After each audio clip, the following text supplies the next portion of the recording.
Bernardino Cortijo, director de Seguridad y Fraude Telefónica, que nos dará su visión como operador y como principal actor en las comunicaciones. No sé si tenemos... Bernardino, cuando quieras. Muchas gracias. Buenos días. ¿Cómo creéis que una compañía que tiene ahora mismo cerca de 300 millones de clientes directos y cerca de 600 indirectos, que ahora mismo, por ejemplo, en España tenemos más de 50 millones de accesos, considerando que algunos de los accesos pues, son los típicos accesos con fibra, con telefonía conjuntos, se consideran de forma conjunta, y que tiene el reto, primero, de ofrecer al cliente, a la pyme, a la gran empresa, pues un servicio de calidad y sobre todo un servicio que permita garantizar el movimiento de la información y la comunicación relativamente seguro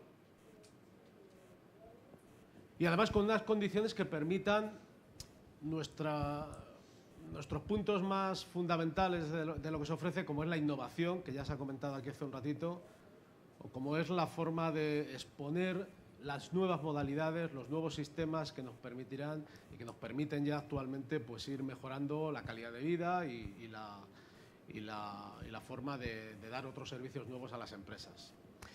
Bueno, pues la cuestión es la siguiente. Tenemos que ver, y nuestra forma de verlo es afrontar la seguridad como algo transversal, matricial. De esta manera no estamos considerando la seguridad es una forma de verlo, pero a nosotros no funciona. Verlo separadamente, temas de ciberseguridad o temas de seguridad lógica, temas de seguridad de la información, temas de seguridad en redes o temas de seguridad física, seguridad integral o los temas de fraude que voy a comentar ahora. Pues esa no es la manera que lo vemos transversalmente. Por eso la seguridad tiene una línea global, una línea transversal y a raíz de ahí pues, podemos analizar todas las cosas que suceden. Entre las cosas que suceden, nosotros hay varios temas que nos parecen imprescindibles. Necesitamos indicadores, necesitamos saber qué está pasando y antes de que pase. Por eso se incorpora también una línea de ciberinteligencia. Tenemos que conocer un ataque antes de que se produzca y tenemos que saber cuando alguien está haciendo algo o lo intenta hacer alguna de las instalaciones o algunos de los centros de comunicaciones. Por ello, lo primero que hacemos es considerar la seguridad externamente, la parte que ve el cliente. Para nosotros tenemos, por un lado, las intercomunicaciones con las otras compañías de telecomunicación. Evidentemente, las compañías de comunicaciones no están aisladas y cualquiera de vosotros, de nosotros, pues puede estar funcionando o trabajando entre distintos países. Pensemos que nuestro teléfono móvil, nuestro smartphone, nuestro dispositivo donde llevamos muchas cosas personales de empresa de todo tipo, está pasando por distintas redes y sistemas de redes, estamos moviéndonos entre países, entre ciudades, y todo eso supone un trasiego a nivel de redes que es una vulnerabilidad. Entonces, por ello, tenemos que contar también con otras interconexiones con otras compañías, bien de comunicaciones o bien de otro tipo. Por otro lado, tenemos que considerar todo lo relacionado a nivel Estado con las infraestructuras críticas, porque en este caso Telefónica es una empresa que está dentro del plan de infraestructuras críticas del Estado. A lo largo de este año se va a desarrollar el plan y lo importante es que no solamente es la propia infraestructura de la compañía y el servicio que se da directo al cliente, es que además esos clientes están dando unos servicios que son fundamentales para el Estado. Estamos hablando de las fuerzas y cuerpos de seguridad, de las Fuerzas Armadas, estamos hablando también de sistemas de emergencias, sistemas hospitalarios, se está hablando también de otras redes de comunicaciones, de cualquier sistema de servicio a terceros o de todo el sistema doméstico, con todo lo que lleva consigo de datos personales, de privacidad, etcétera. Los clientes residenciales, por eso, son para nosotros fundamentales, pero también los clientes corporativos o la gran empresa, que es a la que se le da interconexión bien directamente en el Estado o bien a través de otros estados o funcionando como veremos a continuación. Luego tenemos que ser muy conscientes, y lo somos, de que somos un punto de paso para la ciberdelincuencia, de paso para los ciberataques y de paso para el ataque directo. ¿Por qué? Pues porque somos un medio de comunicación, y como tal medio de comunicación para el particular o para la empresa, no solamente atacan nuestras redes por atacar nuestras redes, sino por atacar también a ese cliente. Y por ello tenemos que considerar los servicios y los servicios de CPD, y a través de los CPDs que damos esos servicios también a terceros. Y luego hay que, dentro de lo que es nuestra nube interna, que está muy de moda la nube, nuestra nube interna, pues tenemos lo que a nosotros también nos preocupa, y para conseguir eso tenemos que proteger, que son los datos, son las infraestructuras, los sistemas informáticos y las redes, porque nuestra compañía es de telecomunicaciones y las redes es un tema importante que no tienen otras compañías. Y, por supuesto, lo que por allí se mueve, lo que nosotros identificamos como voz y los servicios de voz. Alrededor de esto hay que pensar que no solamente se dan servicios de telefonía, de lo que todo el mundo piensa, lo primero cuando habla de Telefónica, la telefonía, o de los datos, de los servicios de Internet, sino que se dan otros múltiples servicios unidos a eso, servicios integrales, como pueden ser servicios de seguridad, añadidos hacia empresas, como pueden ser servicios médicos, servicios de teleasistencia, de telemedicina, servicios internos de consultoría hacia determinadas empresas, en colaboración, en muchos casos, con otras empresas como las que están aquí exponiendo también hoy. ¿Cuál es nuestra visión? Pues lo primero, si estamos hablando de ciberseguridad, que yo comparto también la opinión con el primero de los ponentes, que la ciberseguridad, pues hablar de ello, pues realmente es un poco así abstracto, ¿no? Es la seguridad y ya está, no hay más. De hecho, y para empezar, os comento que ahora mismo lo que es seguro, lo que puedo asegurar es que la gran parte de los problemas que tienen las grandes empresas y al final el particular son asuntos de delincuencia organizada, son grupos organizados para una cosa o para otra, salvo casos aislados, que los hay muchos, pero hay muchos grupos organizados. Por ejemplo, en temas de fraude, fraude en la red, fraude hacia terceros, fraude en los servicios, todos los sistemas de fraude, el 85-90% son grupos organizados entre países. Los grupos organizados, evidentemente, funcionan coordinadamente, funcionan de una forma más o menos conjunta. Y, por tanto, tenemos que considerar que la forma de contrarrestar, la forma de defendernos y la forma de hacer prevención tiene que ir justo frente a esos grupos organizados, no pensando que es un caso aislado. Ahora tenemos un ataque de no sé qué virus. No, el ataque de ese no sé qué virus generalmente es un virus que sí que ha hecho un señor o ha hecho alguien o un grupo, pero luego la divulgación de ese virus, incluso la compra y reparto de ese virus, voy a poner al final unos ejemplos, se hace de una forma ya mucho más organizada y mucho más delincuencial. Y eso es uno de los temas que nosotros tenemos que considerar para que luego al final el cliente no se sienta perjudicado. Por lo menos podamos ayudarle rápidamente. El tema jurídico es importante, el tema legal. ¿Por qué? Pues porque tenemos legislaciones de todo tipo en todos los países del mundo. Unos son más protectores, otros menos, a unos les gusta más proteger los datos y la privacidad, a otros protegen más los menores, otros protegen nada, otros no nos dan información entre países, unos son Unión Europea, otros Estados Unidos, otro es las dos cosas, otro es zona asiática, por ejemplo, que ahora tiene más comunicación, pero también tienen un montón de atacantes. Es decir, tenemos un pequeño caos a nivel jurídico y a nivel legal. Entonces, todo eso a la hora de trabajar, a la hora de poner medidas, de contrarrestar, pues es complejo, porque nos lleva a veces a contradicciones. Y el mundo de Internet, el mundo global y el mundo de las redes es un mundo absolutamente globalizado. Para que os hagáis una idea, por ejemplo, el tráfico que tenemos entre Europa en general, vamos a hablar de Europa, entre el nodo europeo global y el americano, que es el que da paso a la mayor parte de los datos de toda América y de Asia al final, pues va, como bien sabéis, a través de los océanos, va en grandes tubos transoceánicos y por ahí pasa esa comunicación. Eso tiene distintos riesgos, tiene riesgos ciber y tiene riesgos físicos también, pero al final ese riesgo físico se traslada en un problema que es no físico, que es un problema de datos, un problema de clientes, y entonces hay que poner medidas de continuidad, medidas de contingencia para dar continuidad al negocio por otro lado. Es decir, que muchos problemas físicos los resolvemos con problemas no físicos o con soluciones no físicas, ¿no? Pero claro, Una de las cosas, y también se ha comentado aquí, comparto muchísimas de las cosas que se han dicho ya, es el tema de la innovación. Nosotros no entendemos nada de esto sin estar pensando en algo más. Por eso el tema de la ciberinteligencia. Está claro que ahora mismo lo que si nosotros hiciéramos una telefónica o una empresa de cualquiera de las que se habla aquí, una administración absolutamente segura, mañana ya no lo sería.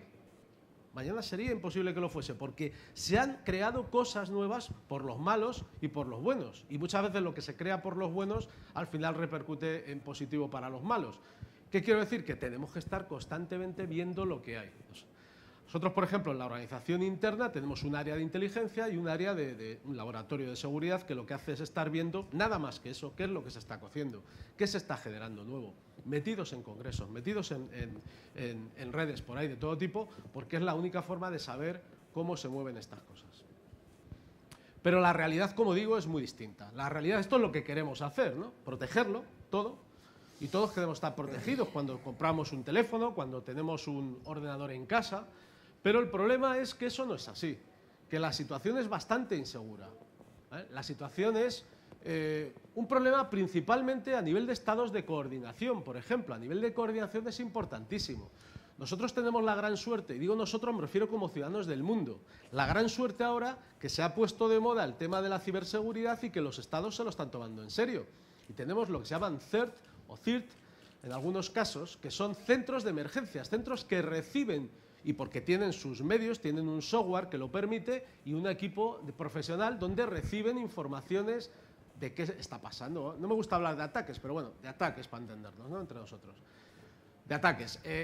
Toda esa información no podemos funcionar, digamos, como un escudo. Nosotros somos nuestra empresa, yo Telefónica, me pongo aquí montones de buenos profesionales y un software fenomenal y unas empresas que nos ayudan de maravilla, y solamente me defiendo así. Eso es muy complicado. Si yo lo hago así, es como si me están atacando y yo pongo más guerreros y pongo más barreras y hago ahí un fosito con cocodrilos. Vale, pero al final va a haber uno que salte, va a haber uno que pase, va a haber uno que tire ahí no sé qué cosa y que puedan pasar por encima del agua.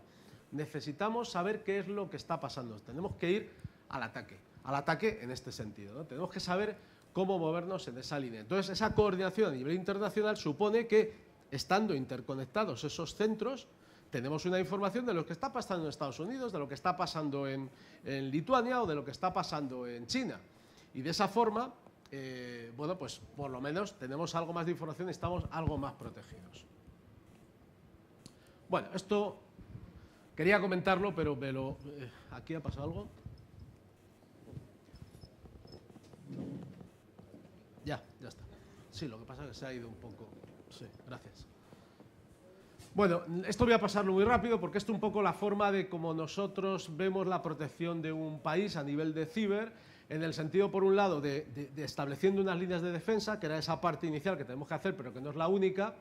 Luego nosotros lo que llamamos sistemas holísticos de seguridad, donde sobre todo contemplamos la recuperación. Es decir, si pasa algo, ya contamos que va a pasar algo. Ya contamos que el cángel va a saltar el foso o se va a cargar al cocodrilo y va a pasar por encima.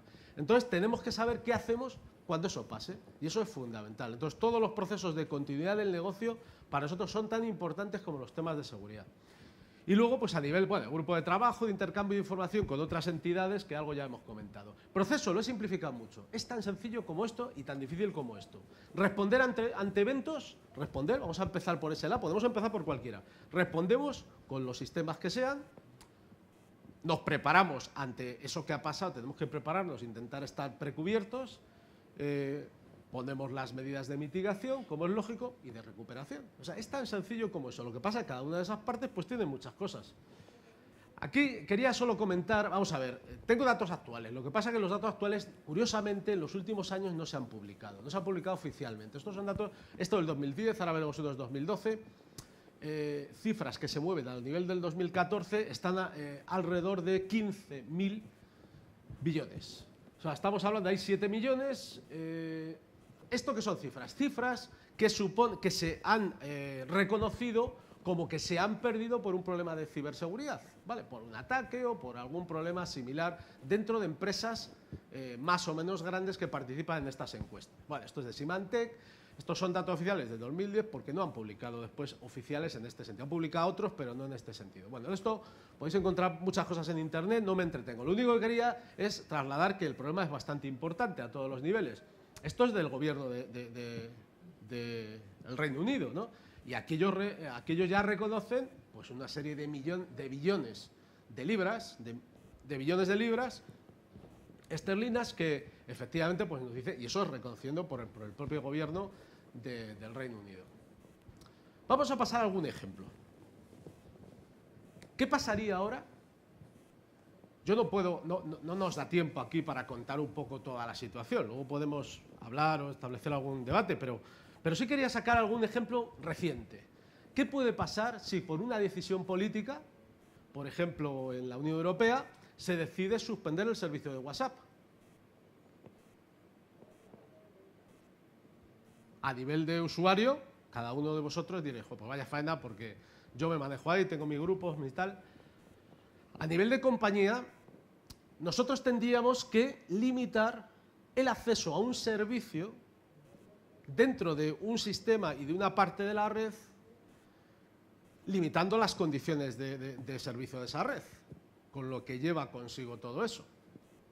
Sobre todo de libertad para el usuario y luego de restricciones para otros posibles servicios similares. Lo dejo caer aquí, para que veamos un poco problemáticas diferentes. Esto es de febrero, más de marzo, porque ahora voy a ampliar alguna cosita de marzo, de este año, o sea, de hace nada, de hace un mes. Del estudio que hizo Kaspersky y una derivada, nosotros tenemos, por ejemplo, apostamos también, y creo que en este evento también participa, pues una unidad de Telefónica especializada en temas de ciberhacking, con Chema. Y una de las cosas que hacemos es crear productos que compitan, digamos, dentro de la amalgama de productos que hay de seguridad, pero productos muy específicos que van orientados a clientes habituales de Telefónica. ¿Por qué cuento esto? Bueno, pues porque Kaspersky, que es uno de los socios, pues resulta que trabajando, buscando cosas alrededor del Equation Group, que son un grupo de expertos, bueno, un grupo, no sé si es un grupo, digamos que eso, más que llamarlo grupo, yo diría que un software, vamos a decirlo así, luego la gente que hay detrás no voy a hablar de ello, un software que trabaja siempre alrededor de amenazas y vulnerabilidades. Es decir, justo lo contrario de lo de la seguridad, ¿no? Trabajan para eso. Lo podéis ver perfectamente en Internet y sale un PDF con todas las características del Equation Group. Quiero destacar uno de los productos sobre los que trabaja y que funcionan perfectamente Equation Group. Esto es un malware, es decir, un programa, un software que incorporan ellos, además, generalmente a la propia estructura del disco duro, del hard disk, es decir, que hay distintas modalidades, porque dependiendo que sea un tipo de dispositivo, de otro y tal, pero en el fondo, para entendernos, dentro del propio disco duro queda ese software, ese malware, ese software malicioso que nos va a hacer algo malo seguro, dentro, aunque nosotros restauremos todo, limpiemos, borremos todo y hagamos lo que queramos, porque sigue en el disco duro. Y tiene un montón, esto lo podéis ver perfectamente en Internet y es muy interesante, no esto concreto, pero sí cada una de las partes que viene bien definido, ¿no? Esto tiene distintas cosas, por ejemplo, desde el Equation Laser, esto es como distintas unidades dentro de Equation Group, tiene Equation Laser, el Equation Drag, el Equation Fish, el Triple Fantasy, el Fantasy o el Funny. ¿Qué hacen cada una de estas cosas? Para que nos hagamos una idea. Por ejemplo, en el Funny es un gusano, es decir, un virus malo, un virus que se reproduce, que lo que permite es hacer una estructura clara de redes que no están conectadas a Internet. O sea, que lo que le interesa es que cuando un equipo de estos se coloca en una red que es bastante segura, por ejemplo, una red del gobierno, una red así un poquito que tiene protección y que incluso no está conectada a Internet, también puede ser la red de una casa en un momento dado, pero la mayoría de las redes estas están en Internet. Bueno, pues cuando eso sucede, pues hace cosas y da información, facilita información. Esto lo ponen en marcha después de que se detecte y se monte todo el lío que se montó con otro virus gusano que era el Sandner, ¿no? que es aquel virus, lo recuerdo un poco para que no se acuerde del nombre, que lo que hace, que trabajó sobre estructuras SCADA, que eran de estructuras, en este caso concreto, cuando se descubrió de un sistema, lo diré, nuclear. Estaban en el primer sitio donde se descubrió, aunque luego salió por otro y tal, y bueno, realmente entraban en lo que se llaman sistemas SCADA. ¿Qué son sistemas SCADA? Para el que no los conozca, pues ni más ni menos que sistemas informáticos muy complejos que tienen interconexión con sistemas físicos, es decir, que no solo son software, no solo son programas que hacen cosas, sino que además hay elementos físicos que hacen cosas también. Vamos a poner un ejemplo, una presa, un sistema de aguas que dé el agua a la ciudad, a esta ciudad de Madrid. Pues resulta que ahí pues tienes una serie de componentes que abren o cierran una compuerta para facilitar unos componentes otros del agua para que esa agua sea potable, por ejemplo, ¿no? Bueno, pues el software va ligado a esa apertura de compuertas de forma directa para evitar ataques, precisamente. Y luego eso lleva pues una evolución, una capa de seguridad o dos o tres, y esos son sistemas, digamos, por aclarar un poco, algún ejemplo de un sistema SCADA. En esos sistemas, la única forma de meterse generalmente un virus es o bien a través del sistema físico, o sea, metiendo un elemento físico allí, o con alguien de dentro, ¿vale? Prácticamente es ese. Bueno, pues esto consigue algo parecido, pero metiendo dentro del disco duro de esos equipos que se están utilizando en ese sistema y teniéndolo disponible para que remotamente podamos hacer cosas. Básicamente es eso. Entonces, para que nos hagamos una idea de lo sofisticado que es este sistema. Esto es lo último, es del mes pasado. Y lo mismo que eso, pues tenemos otras líneas. Como vemos, esto es toda una placa que luego lo podemos escribir en el disco duro y cada una de esas cosas funcionan. Evidentemente ya estamos trabajando pues en ello, y evitando que un equipo de estas características pueda entrar en nuestras redes.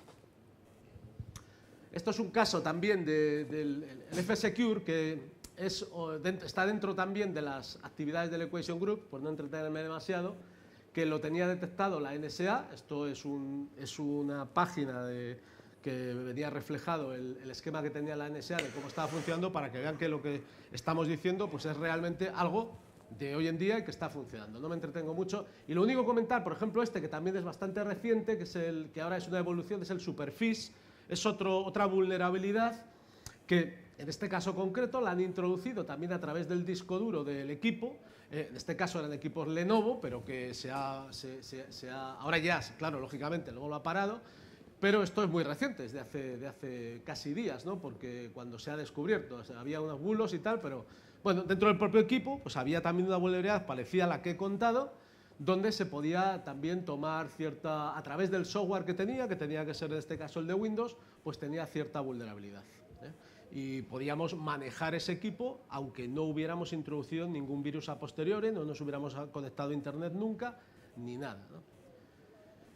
¿Cómo vamos de tiempo? Bueno, entonces, ¿qué quiero decir un poco con todo esto? La realidad es que para protegernos de todo esto hay muchos medios. Lo primero está claro, tenemos que tener cierta organización. Tenemos que hacer muchas de las cosas que ya hemos hablado aquí. Tenemos que tener una solidez, unas infraestructuras buenas, unas políticas de seguridad que se cumplan y unos sistemas de software y unas empresas que trabajen este tema de forma perfecta. Pero sí me gustaría dejar, por lo menos transmitir la idea de que nosotros pensamos que es muy importante tres cosas. Una, ese tema de la innovación, entendiendo como tal el estar al día de todo lo que sucede, que para eso tenemos que utilizar todo tipo de fuentes y tenemos que hacer uso de la ciberinteligencia o métodos alternativos, que no nos cabe más remedio que considerar la seguridad, al tratarse ya de equipos organizados, los que tenemos por ahí, no nos cabe más remedio que considerarla de forma, como yo digo, transversalmente, es decir, integradamente. Y les voy a poner el último ejemplo, os voy a poner el último ejemplo. En temas de robo de cobre, que dicen, ¿esto qué tiene que ver con la ciberseguridad? Pues resulta que en los temas de robo de cobre, que parece ser que llega allí uno, corta un trocito de cobre, 1 metro, se lo lleva y le dan 20 euros, pues no funciona así. Eso es una parte, esos son intermediarios, es como el que lleva las drogas y vende la papelina. Pero realmente los grupos organizados, en la última investigación que se hizo potente, que fue a nivel internacional, se recuperó un barco con varios miles de toneladas de cobre que aparecía por el norte de Europa y que venía de Chile. Todo eso pues contando con fuerzas, cuerpos de seguridad, servicios de inteligencia que van siguiendo el barco y que lo identifican. Una de las fuentes fundamentales de trabajo para resolver eso fue la ciberinteligencia, es decir, trabajar con fuentes abiertas, trabajar con los sistemas operativos con los que se estaban moviendo en ese tema, y no hablamos de comunicaciones. Yo no estoy hablando de interceptación de comunicaciones, que es un tema de la fuerza y cuerpo de seguridad. Estamos hablando de localización de tus propios dispositivos.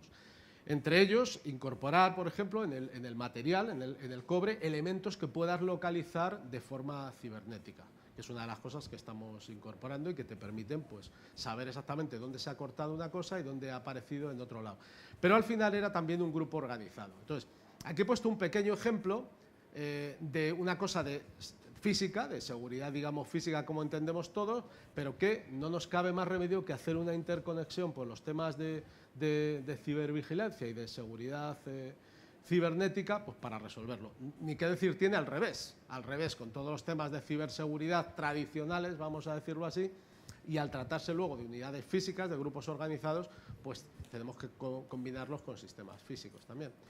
Y yo creo que es que no sé cómo estamos de tiempo. ¿Vamos bien? Entonces, bueno, pues por un lado eso era lo que quería comentar. Aquí hay un pequeñito ejemplo dentro de lo que es nuestras investigaciones, que lo que pretendemos aquí, para que nos hagamos una idea y acordándonos de este Superfish que teníamos antes, que era un software extrañísimo que se nos ha colado en un dispositivo que hemos comprado en el mercado, pues resulta que nosotros analizamos, en ese equipo de investigación, hemos analizado el software que tiene el propio disco duro inserto y hemos visto dónde estaba el problema. El problema es que tú, desde fuera, insertando una clave privada, ellos se encriptan la información, o sea, la protegen, la cifran, como hacían en la guerra tradicionalmente o como hacemos nosotros con un fichero, ¿no? Entonces, esa información del propio gusano lo han cifrado dentro del disco duro y lo han metido ahí con un martillo. Lo han dejado ahí grabado que no se borra. Entonces, tenemos primero que desencriptar esa información, es decir, tenemos que dedicarle tiempo para sacar ese trocito de software, porque ellos lo que requieren es facilitar una clave compleja, y esa clave ellos trabajan en como 7 u 8 sistemas de encriptación, que lo podéis ver en internet también. Entonces, esto, una vez deshecho, ese sistema que cuesta muchas horas, resulta que vemos que tenía un acceso previa clave a hacer un proceso, un ataque, digamos, de man in the middle, que es que cuando yo me estoy conectando, digamos, hay muchas opciones, pero bueno, estoy conectando, digamos, ellos interceden, se meten dentro y funcionan como uno más dentro de esa red, que es difícil de detectar, y están haciendo cosas que no queremos que hagan, generalmente robarnos información. Secretos de empresa, industriales, temas de Estado, cuentas bancarias, etcétera, ¿no? Ese era el mayor problema. Entonces, ¿qué tenemos que hacer? Pues analizar eso, ver un poco de qué va. Una vez de que sabemos lo que va, qué tipo de ataque es y qué software es el que está metido, el parar eso es más fácil, es bastante más sencillo. Con toda seguridad lo puedo decir. Pero el llegar a eso es muy complejo, realmente. Entonces, por eso la importancia que tiene pues estar analizándolo, ¿no? Entonces, bueno, yo esto era un poco lo que quería comentar por irme un poco a la vía de cómo vemos nosotros la ciberseguridad. Nosotros lo vemos, como digo, como una cosa que ocupa muchos campos y no uno solo. En el tema del fraude, por ejemplo, el fraude es complejísimo, utiliza la ciberdelincuencia para cometer el fraude, pero el fraude, por ejemplo, en las comunicaciones es muy complejo. Para nosotros ese es un problema bastante grande. Por poner un ejemplo fácil, está el tema del roaming. Nosotros cuando vamos a otro país, pues resulta que nos conectamos a otra torreta, digamos, que nos da comunicación, pero ahí no está Telefónica, o no está nuestra compañía al menos, puede ser otra Telefónica, ¿no? Pero resulta que yo me voy, pues no sé, a Shanghái, ¿no? Y llego allí, en el avión, me bajo, enciendo el móvil y se conecta. Como nosotros hemos hecho un acuerdo con esa compañía, lo han hecho los abogados y tal, pues ellos cobran, nosotros cobramos, ¿no? Y por eso podemos encender el móvil, gracias a esos acuerdos. Si no hubiera acuerdo, no se podría encender el móvil, que pasa en algún país, pocos. ¿Qué es lo que ocurre? Pues que los malos utilizan eso. Entonces, como eso se llama roaming, el tema del roaming, que es lo que cortamos cuando no queremos que nos llamen, ¿no? Entonces, ¿qué es lo que ocurre? Que cuando ese roaming lo hacemos, la otra compañía tiene un cierto desconocimiento de nosotros, porque no eres cliente suyo directo. Entonces, eso es una vulnerabilidad que se aprovecha, además en ese intervalo de tiempo que se produce eso, a veces para hacernos un fraude a nosotros mismos, a nuestro móvil, que nosotros tenemos que detectar para evitar que al final tengas que pagar una factura que no debes de pagar. básicamente, ¿no? Y entonces, para eso todo hay un proceso de verificaciones. La mayor parte de esas verificaciones son similares a las de la contraciberdelincuencia.